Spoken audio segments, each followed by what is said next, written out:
another kind of historic thing. And I shared this story actually on the podcast with someone else because when we were at the office, we have the longest game thing, right? Now I laugh because my dad was 0 for 1, right? Because he got into the second half. So he made it in, but it wasn't very, he didn't get to experience the entire thing as far as playing. And I probably butchered the story. Could you share that story and kind of give me the rundown of, one, how it lasted that long and why it lasted that long, and just kind of give me the full rundown? Well, first of all, we should have never played the game. The 2 center field lights had gone out. What? And so everybody was green. You know what I mean? As the pitcher's on the mound, so you can't see the pitch. It's like a pitcher's heaven, And then not only that, the temperature I think is like 40 degrees. The wind's blowing straight in from center field, about 30. The flag's like this.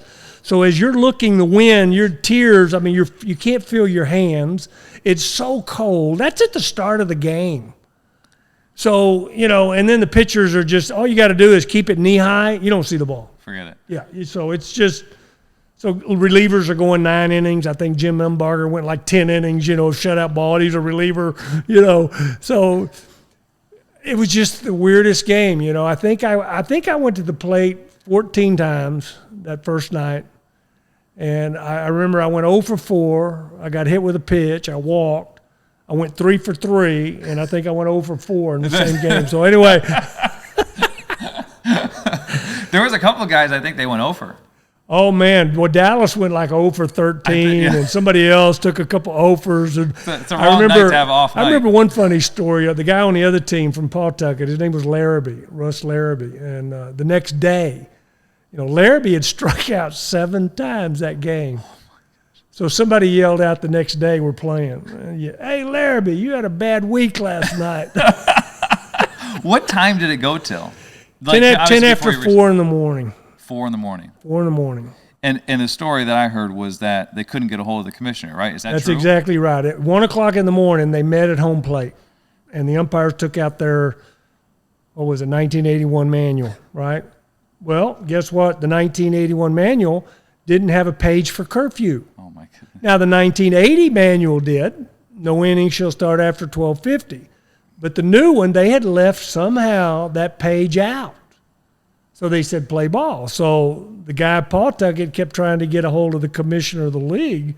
And from what I was told, his first 2 words when he answered the phone were, "You're what?"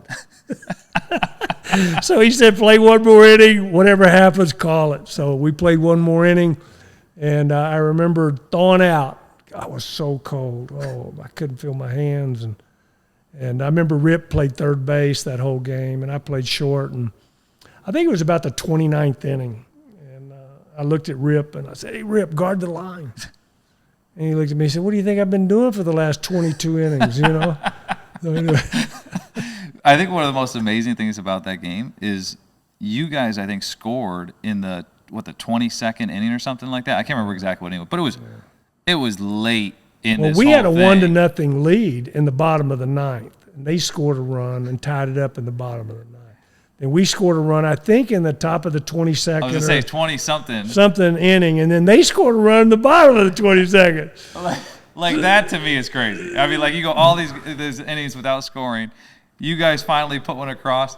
The chances of them putting one across in the bottom of the inning, it's almost like, why don't you just give up? Like, let's go home. I remember our bus left, so we had to call taxis. So by the time the taxis are coming, the sun's coming up.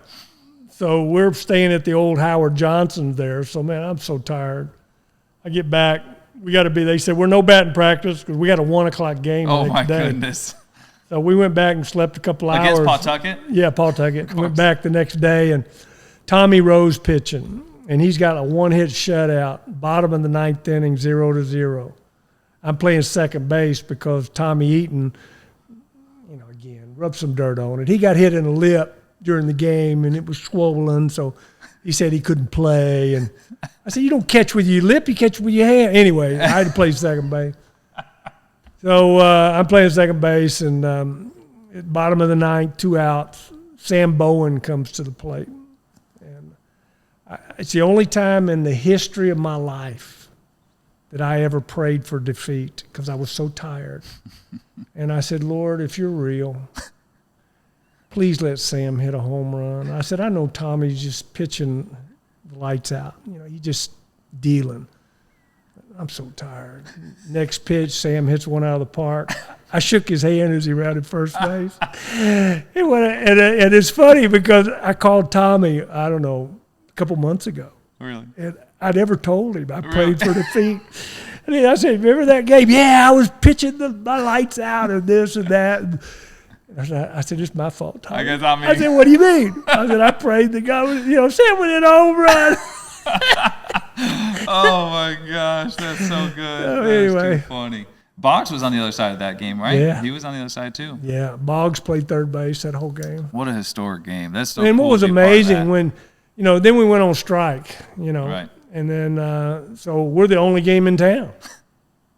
So when they resumed the game, after 32, 2-2, I mean, newspapers from everywhere. I mean, that stadium was packed and reporters. And then we had brought in and signed a pitcher, and he walked the bases, loaded 12 straight balls, and gave up a single, and we lost 3-2. I mean, it was just like that. As long as that game was. You could have went another 7-9 innings. We could have, easy. Can you imagine? With no strikes, man. Ball. That's too funny. If you enjoyed that clip and you want to watch another one, click right here. And if you want to watch the full podcast, click right here. And don't forget to like and subscribe if you find this content valuable.